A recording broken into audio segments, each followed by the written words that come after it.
Hello everyone, welcome back to my channel. आज मैं share करने वाली हूँ बहुत ही प्यारा सा आइडिया आउट फैशन गाउन का रीयूज। तो ये देखिए दुपट्टा है, ये पाजामी है इसकी गाउन की।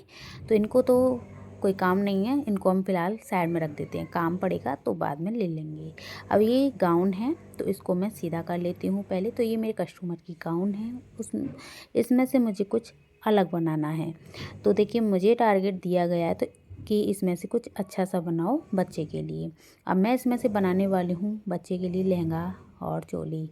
तो देखिए ये गाउन थी तो मैंने बच्चे को पहले पहना के देख ली थी कि क्या कैसा लुक आ रहा है, और हाँ कॉलर वगैरह जो है इसमें सही रहेगी कि नहीं रहेगी, मतलब पहले आपको देख लेनी है, चेक कर लेनी है। तो कॉलर वगैरह तो मुझे इसमें से निकालने की ज़रूरत नहीं पड़ेगी क्योंकि मैंने इसको डाल के देख लिया था तो कॉलर बड़ी नहीं आ रही थी। अगर आपकी कॉलर वगैरह लगी है गाउन में तो उसको आप पीछे से थोड़ा सा सिलाई लगा दीजिए, हाथ से लग जाए तो हाथ से, अगर सिंपल हो तो, नहीं तो सिंपल हो तो आप मशीन से भी लगा सकते हो। अब देखिए आप इसकी जो डिज़ाइन है वो नीचे आ रही थी लहंगा के पास तक, तो फिर मैंने उसको डिज़ाइन को पहले सिलाई को निकाल दिया।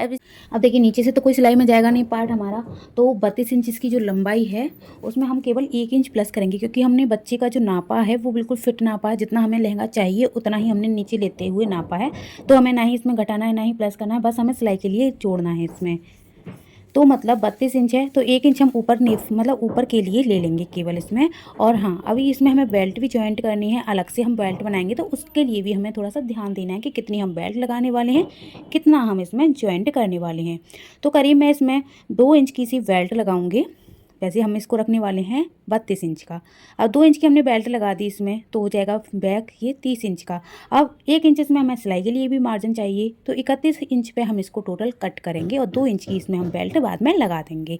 तो इस हिसाब से ये 31 इंच पे हम कट करेंगे, 1 इंच सिलाई में चला जाएगा तो 30 इंच रह जाएगा और 2 इंच की हम बेल्ट लगा देंगे तो ये 32 इंच का ऑटोमेटिकली हो जाएगा। तो चलिए 31 इंच पे हम इसकी कटिंग करेंगे। तो नीचे से हम बराबर पूरे को अच्छे से नाप लेते हैं 31 इंच पर। तो इसी में ही हमारा अस्तर है अलग। अगर आप अस्तर को अलग और ऊपर के पार्ट को अलग कट करना चाहो तो अलग भी कर सकते हो, लेकिन आपको अच्छे से पहले इसको सेट करके रखना है। कहीं भी इसमें सलवट वगैरह नहीं आनी चाहिए आपकी गाउन वगैरह में, जो भी आप कपड़ा कट कर रहे हो। तो देखिए ये मैंने इसको अच्छी तरीके से सेट करके रख दिया है।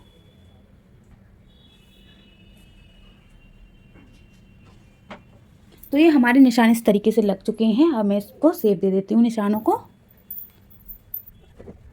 तो अगर आप चारों तरफ से नापते हुए निशान लगाओगे तो कहीं भी आपका जो घेर है वो फैला हुआ नीचे की तरफ नहीं आएगा, बिल्कुल बराबर आएगा।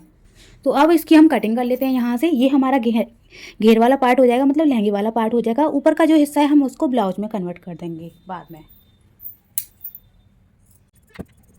तो हमारी ये घेर जो है कटिंग हो चुकी है। अब आप इसमें ज़्यादा मेहनत नहीं करना चाहते हो तो पहले ही आपको आलपिन से इसको स्पिन अप करके रख देना है ताकि आपको बाद में कोई भी दिक्कत ना हो इसको सेट करने में। और इसकी जो कमर है हम उसी के हिसाब से इसके लिए नेफा तैयार करेंगे।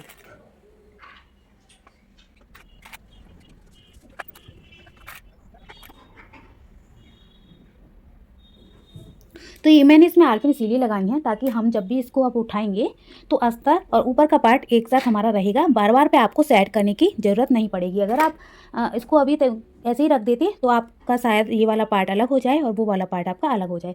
अब आपको केवल इसको ज्वाइंट करना पड़ेगा, अब आपको ज़्यादा इसमें मेहनत नहीं करनी पड़ेगी। अब चलिए इसको हम फिलहाल के लिए साइड में कर देते हैं। ये हमारी लहंगे की कटिंग हो चुकी है। हमें नीचे की पार्ट में तो कुछ करना नहीं है, केवल ऊपर के पार्ट में हमें इसमें नेफा ज्वाइंट करना है। अब ये आ गया हमारा ऊपर वाला पार्ट। तो इसमें से हम कटिंग करने वाले हैं ब्लाउज की। तो इसकी जो कॉलर है इसको तो हम जैसा है वैसे ही रखने वाले हैं, लेकिन ये जो गाउन है वो बड़े की है, लेकिन हमें इसको छोटे के साइज़ में कन्वर्ट करना है। तो मैंने इसको एक बार डाल के देख लिया था बच्चे की, कॉलर तो सही लग रही थी, थोड़ी सी तो चल जाता है, लेकिन इसका जो बैक का गला है वो काफ़ी बड़ा लग रहा था बच्चे के अकॉर्डिंग। तो मैं इस गले को छोटा करूँगी, वो कैसा करूँगी वो आपको दिखाऊंगी। तो सबसे पहले इसका जो शोल्डर है वो अलग अलग कर लूँगी, इधर से और इधर से, क्योंकि दोनों शोल्डर जो है अलग अलग हैं। देखिए हमारा जो कॉलर है इसकी वो इसी में ऊपर वाले आगे वाले पार्ट में जॉइंट है, केवल पीछे वाला पार्ट हमारा बिल्कुल सेपरेट है। ये बहुत अच्छी बात है इसमें, क्योंकि हमें अब इसमें ज़्यादा दिक्कत नहीं होगी। अब चलिए इसकी हम सिलाई को निकाल लेते हैं। पहले ये डिज़ाइन वगैरह है जो भी तो देखिए मैंने इसके आगे वाला हिस्सा और पीछे वाला हिस्सा और बाजुओं को सबको अलग कर लिया है अच्छी तरीके से। और इसका जो कॉलर थी ना वो केवल आगे वाले पार्ट में ही जॉइंट थी, पीछे वाला पार्ट केवल शोल्डरों में जॉइंट था। अब इसको देखिए फ्रंट वाले पार्ट को पहले मैंने अच्छे से सेट किया, इस तरीके से कर लेना है आपको अच्छे से सेट, बीच सेंटर में से जो भी डिज़ाइन है वो बीच में आनी चाहिए आपकी। और सेट करने के बाद में चलिए हमने जो नाप लिया है बच्चे का वो आपको दिखा देती हूँ। चेस्ट है 26 इंच की, कमर है 24.5 इंच की, शोल्डर है 13 इंच का, और गला हमें रखना है पीछे का 4 इंच का, और फ्रंट का क्योंकि कॉलर है तो थोड़ा सा बड़ा ही गला रहेगा, 6 इंच का है। तो आर्म होल इसका 14 इंच का है, बाजू की गोलाई है 9 इंच की और 14 इंच लंबाई है। लंबाई इसकी ब्लाउज की 13 इंच की है। लहंगा का जो नाप है वो तो हमने कटिंग कर ही लिया है। लहंगा 32 इंच का था हमारा लंबाई में, और चौड़ाई कमर की है 28.5 इंच की। अब चलिए पहले तो हम ब्लाउज कटिंग करने वाले हैं। तो हमारा लहंगा तो कटिंग हो चुका है। अब इसकी जो चेस्ट है उसका हम चौथा भाग करेंगे। 26 इंच चेस्ट है, 26 का चौथा भाग करने के बाद में हमें इसमें 1-1.5 इंच मार्जिन का भी रख देना है। तो 6.5 इंच हमारा हो गया चौथा भाग। इसमें हमने 1.5 इंच मार्जिन रख दिया, 8 इंच पे हमने इसको कट कर दिया। ऐसे ही हमने कमर पे भी 1.5 इंच मार्जिन रखा और निशान लगा दिया। और ऐसे ही हम लंबाई का नाप लेंगे। ऊपर शोल्डर के लिए आपको 1/2 इंच छोड़ना है, नीचे फोल्ड हम करेंगे 1 इंच का, तो उसके लिए आपको 1 इंच छोड़ना है। तो 1.5 इंच हमें एक्स्ट्रा लेते हुए लंबाई को और निशान लगा देना है। यहाँ से शोल्डर आपको जितना भी रखना है उतना आप अपने अकॉर्डिंग रखते हुए, शोल्डर की चौड़ाई में जो कॉलर लगी हुई है वहाँ से 3 इंच की रखने वाली हूँ।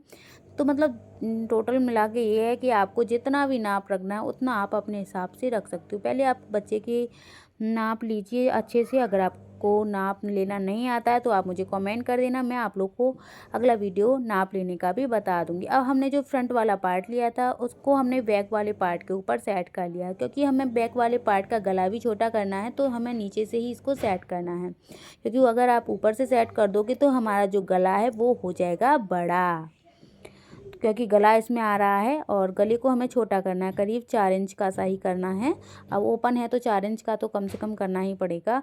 तो अब देखिए इस तरीके से हमारा ये हो गया सेट। एक तरफ से हमने इसको कट कर लिया फ्रंट को लेके बराबर। अब इसको हमें इस तरीके से डबल फोल्ड करना है ताकि हमारा जो दूसरा हिस्सा है दूसरी साइड का वो भी बराबर कटिंग हो सके। तो देखिए इस तरीके से दूसरा वाला हिस्सा भी मैंने इस तरीके से फोल्ड करते हुए कट कर लिया। अब इसका मैं थोड़ा सा गला भी नाप लूँगी कि सही है कि नहीं है। मतलब ज़्यादा बड़ा तो नहीं हो रहा है फिर भी। तो इसका जो गला है देखिए मैंने इसको नापा तो 4.5 इंच का आ रहा है, और आधा इंच इसमें ऊपर की साइड में सिलाई में चला जाएगा। तो बड़ा गला नहीं है, बिल्कुल सही है। जितना हमें 4 इंच का चाहिए था उतना ही गला है। अब चलिए इन पार्टों को तो हमने कट कर लिया है। अब हम चलते हैं अपनी मशीन के पास। जो बाजू हैं उनको भी हम वहीं पे कटिंग करेंगे, जितना भी हमें इसको रखना है। तो वैसे बाजू हमें रखनी है 14 इंच की, तो नीचे से तो इसमें कोई भी सिलाई वगैरह नहीं आएगी, लेकिन ऊपर सिलाई में हम दबाने के लिए करीब 1 इंच एक्स्ट्रा ले लेंगे, आधा या 1 इंच। ये मैंने नारे के लिए पट्टी ली है जो हम इसमें नारा डालेंगे। ये मैंने पजामी में से कट किए हुए हैं। ये वाला हिस्सा जो मैं नेफा के लिए ले रही हूँ, ये नेफा हमारे जो कमर है उसका आपको, क्योंकि ये डबल है तो कमर हमारी 28.5 इंच की है तो उसका आधा हो जाएगा 14.25 इंच। मैंने ये 18 इंच पे कट किया है, आधा इंच करीब इस तरीके से दोनों तरफ से दब जाएगा। तो 3-4 इंच करीब आप एक्स्ट्रा ले सकते हो डबल करके, तो उसी में सिलाई वगैरह आ जाएगी, सब सेट हो जाएगा। अब मैंने इसमें देखिए दोनों तरफ से इस तरीके से सिलाई लगा दी। अब जो नारा है हमारा उसको हम सिल लेते हैं।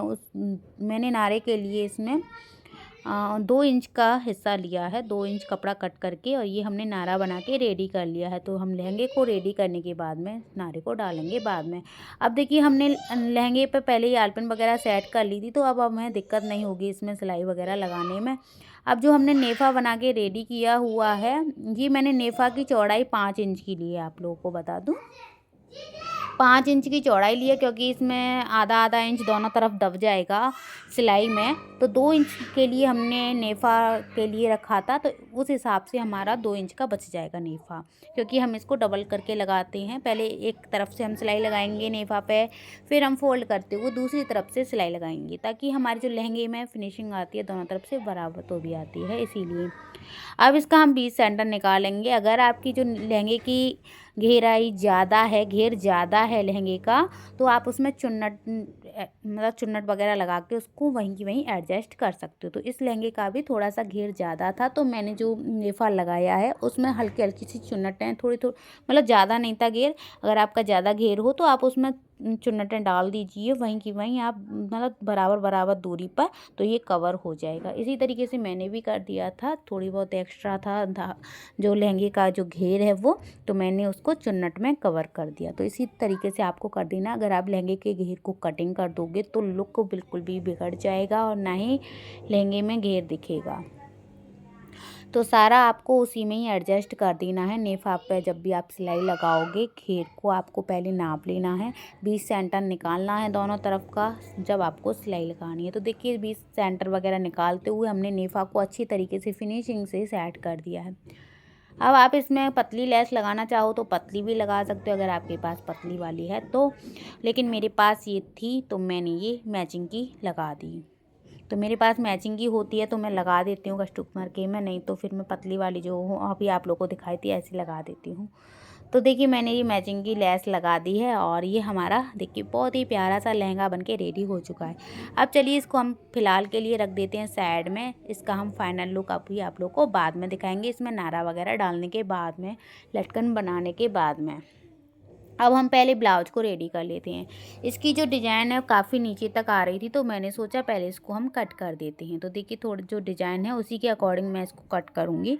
इसमें से 2 बूटी और निकली थी, उस बूटी को मैं यहाँ पर सेट करूँगी, ताकि इसकी जो डिज़ाइन है वो थोड़ा सा ऊपर रहे, क्योंकि नीचे आ रही है तो ज़्यादा लटकेगी तो अच्छा लुक नहीं आएगा, निकालनी तो पड़ेगी ही पड़ेगी हमें। तो इसीलिए पहले मैंने उसको अच्छी तरीके से कट कर दिया, ताकि हमारी डिज़ाइन भी ना बिगड़े और डिज़ाइन भी हो जाए। अब देखिए यहाँ पे मैं जो शोल्डर है आगे और पीछे हिस्से का, दोनों को मैं इस तरीके से जॉइंट कर दूँगी। कॉलर को हमें निकालने की कोई ज़रूरत ही नहीं पड़ी है, क्योंकि पीछे वाला हिस्सा इसमें अलग से जॉइंट हो रहा था शोल्डर पर, क्योंकि गले में लग रही थी पाइपिंग इसकी, तो पाइपिंग को तो हमने निकाला ही नहीं है। जैसा था वैसे ही हमने बस सेट करके, जितना हमें चाहिए था उतना हमने सेट करके इसमें शोल्डर को जॉइंट कर दिया। तो देखिए इस तरीके से डबल सिलाई आपको लगानी है, ताकि हमारी जो सिलाई है वो निकले ना। और थोड़ा सा बारीक सिलाई मतलब ज़्यादा मोटी वाली नहीं, हल्का सा बारीक करके चलाइए, तो आपका जो कपड़े की जो सिलाई है वो ज़्यादा लॉन्ग टाइम तक चलती है। अब जो शोल्डर है हमारे थोड़ा बहुत ऊपर नीचे हो रहे थे, तो उनको आपको पहले सेट कर देना है। तो यहाँ से हमने देखिए शोल्डरों को सेट कर दिया। ये हमारे देखिए आगे पीछे के शोल्डर जॉइंट हो चुके हैं दोनों आपस में। अब जो हमारा फ्रंट वाला आर्म होल है उस पे आपको आधा इंच का शेप दे देना है, जो कि हम देते ही हैं। आगे के हिस्से में आपको देना ही चाहिए, तभी कपड़े का जो लुक है वो अच्छे से आता है निकल के। तो ये हमने आगे के हिस्से में देखिए आधा इंच का शेप दे दिया। अब हम ले लेंगे अपनी स्लीवों को। तो स्लीव हमने कट तो की नहीं थी, हमने साइड में रख दी थी कि चलो बाद में करेंगे। तो अब मैंने दोनों स्लीव ले ली एक साथ में। देखिए इस तरीके से सेट करके अच्छे से आपको बराबर करके रखना है। स्लीव की लंबाई मैं टोटल रखने वाली हूँ 15 इंच की। 1 इंच आधा इंच करीब इसमें सिलाई में चला जाएगा, जितना भी बचा होगा उतनी हमारी स्लीव बन के हो जाएंगी रेडी। स्लीव का शेप देते हुए मैंने इसको ऐसे ही अंदाजे से कट कर लिया है। अगर आपका स्लीव की कटिंग नहीं आती है तो आप मुझे कमेंट कर देना, मैं थोड़ा सा बारीकी से आपको समझा दूँगी। अब देखिए यहाँ से इसको मैं बीच सेंटर से लगाना स्टार्ट करूँगी। बीच सेंटर से अगर आप लगाते हो ना तो स्लीव आपकी अच्छे से लगती है दोनों तरफ बराबर। अगर आप कोने से लगाना स्टार्ट करते हो तो कभी कभी क्या होता है, कभी कभी क्या ज़्यादातर होता है कि एक तरफ चली जाती है साड़ी को, कुछ भी मतलब छोटा या बड़ा पड़ जाता है। तो अगर आप बीच सेंटर से लगाते हो तो कोई भी दिक्कत नहीं होती है, अच्छे से आपकी स्लीव लग जाती है। दोनों हमने स्लीवों को लगा लिया है बातों ही बातों में। अब चलिए इस जो नेट हमारी बाजुओं पर लगी हुई है, कपड़ा हमारा सारा नीचे की नीचे दिख रहा था। अब मैंने सोचा शोल्डर का जो कपड़ा दिख रहा है वो अच्छा भी नहीं लगेगा, तो ऊपर की साइड में आपको फोल्ड करते हुए सिलाई इसमें पूरे में लगा देनी है, ताकि जो हमारा शोल्डर का जो कपड़ा है पूरा आर्म होल का वो छुप जाए अंदर की साइड में। अंदर की साइड में आपको दबाते हुए पूरे में सिलाई लगा देनी है, एक एक दोनों तरफ। अब हमारी जो चेस्ट थी वो 26 इंच थी, कमर है हमारी 24.5 इंच की। उसी हिसाब से हमें इसमें मार्जिन देते हुए सिलाई लगा देनी है। अब देखिए यहाँ से 26 इंच की है तो 26 का आधा हो जाएगा 13 इंच, तो 14 इंच पे मैंने इसमें फ़िटिंग लगाई है। क्योंकि बच्चे का है तो थोड़ा सा लूज भी होना चाहिए, हम बिल्कुल बच्चे को फ़िटिंग का तो पहना नहीं सकते हैं ना, ना ही कंफर्टेबल लगेगा बच्चे को। तो इसी हिसाब से मैंने नीचे भी 1 इंच लूज देते हुए कमर पे निशान लगा दिया, और ऐसे ही 1 इंच का लूजिंग देते हुए मैंने ऊपर की साइड में भी निशान लगा दिया। निशान लगाने के बाद में आपको एक तरफ की पूरी फिटिंग लगा देनी है, और दूसरी तरफ की आपको फिटिंग पूरी नहीं लगानी है। दूसरी तरफ का जो आर्म होल है, यहाँ आर्म होल का जो हिस्सा है बाजू से, वहाँ तक आपको 2 इंच नीचे तक केवल फिटिंग लगानी। तो देखिए मैंने फिटिंग दोनों तरफ की लगा दी, आपको दिखाती हूँ। ये वाली फिटिंग आपको दिखाना भूल गई, केवल मैंने देखिए आपको इतना छोड़ दिया है इसमें, क्योंकि हम इसमें साइड हुक लगाने वाले हैं। आगे पीछे लगाने की कहीं भी जगह ही नहीं थी, तो मैंने सोचा साइड में लगा देती हूँ, नहीं तो ये टॉप जैसा हो जाता। तो इसीलिए हुक लगाना थोड़ा सा ज़रूरी है, हम इसको फिटिंग में थोड़ा सा पहना सकते हैं, पहनने उतरने में दिक्कत भी नहीं होगी। अब देखिए जो नीचे का जो हिस्सा है उसको मैंने फोल्ड करते हुए पूरे को इस तरीके से सिलाई लगा दी। अगर आप नीचे की साइड में बॉर्डर वगैरह लगाना चाहते हो तो नीचे की साइड में लगा सकते हो, नहीं तो सिंपल भी रहने दे सकते हो। क्योंकि हमारा जो लहंगा है, टॉप है, वो काफ़ी वैसे ही हैवी है, तो आपको ज़्यादा इसमें अब लगाने की ज़रूरत नहीं है। तो इतना हिस्सा हमारा रेडी हो चुका है। अब मैं इसकी कमर को पहले एक बार नाप लेती हूँ फिर से। तो इसकी जो कमर है उतना मैंने इसको रखा, और मतलब इसकी जो कमर है साढ़े 24 इंच की है, तो 12.25 इंच हो जाएगा आधा, मतलब 13 इंच पे मैंने इसको निशान लगाया लूजिंग देते हुए। थोड़ा सा इस तरीके से फोल्ड करते हुए हुक वाली पट्टी हम लगाएंगे यहाँ पे, हुकाई वाली। तो हुक तो इसी में ही लग जाते हैं, लेकिन आई वाली पट्टी हमें इसमें लगानी पड़ती है। तो पहले इस तरीके से बराबर आपको नाप लेना है, कमर का जितना भी एक्स्ट्रा है उसको आपको अंदर की साइड में फोल्ड करते हुए इस तरीके से सिलाई लगा देनी है। पहले सिलाई लगाने के बाद में आपको आई वाली पट्टी लगानी है। तो देखिए इस तरीके से हमारा हिस्सा हो जाएगा। अब चलिए हम आई वाली पट्टी लगाएंगे इसमें से कट करके। तो मैं इसको नाप लेती हूँ, कपड़े को आपको 1.5 इंच करीब, 1.5-2 इंच करीब बड़ा लेना है, क्योंकि नीचे से भी हम इसको फोल्ड करके सिलाई लगाएंगे, और ऊपर से भी थोड़ा सा एक्स्ट्रा होना चाहिए, ऊपर तक तो भी आ जाएगा ये, इसीलिए।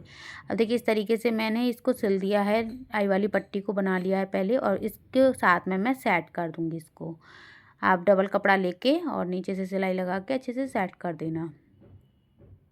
तो देखिए इस तरीके से आई वाली पट्टी हम सेट कर देंगे। हम इसमें लगाएंगे आई। अगर आप चैन लगाना चाहते हो तो चैन भी लगा सकते हो यहाँ पे। तो ये मैंने डबल सिलाई लगाते हुए आई वाली पट्टी को सेट कर दिया है।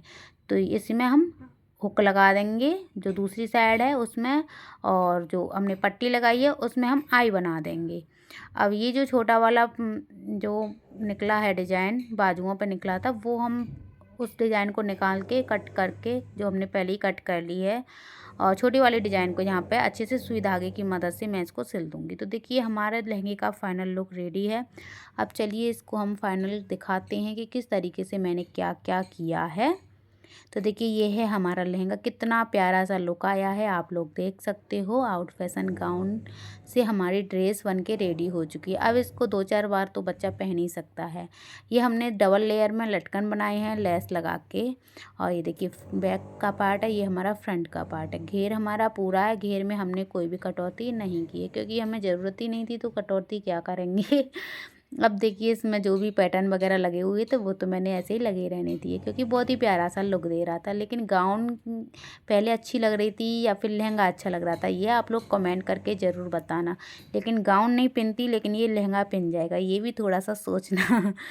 अब देखिए अगर आपकी कॉलर थोड़ी सी बड़ी है ना, तो पीछे से पकड़ के आप बीच सेंटर से पकड़ के सिलाई लगा दीजिएगा, अगर आपकी कॉलर बड़ी है तो। अगर वैसे तो ये सही है, मैंने पहना के देख ली थी। अब फिर भी अगर ये बाद में बड़ी दिखेगी कस्टमर को, तो मैं तो क्या करूँगी कि पीछे से इसमें सिलाई लगा दूँगी। वैसे तो ये सही है फ़िलहाल तो। अब ये बिल्कुल कंप्लीट हो चुका है। आप लोग को हमारे आइडिया कैसा लगा कमेंट करके ज़रूर बताना। Bye bye. बहुत ही प्यारा सा आइडिया है।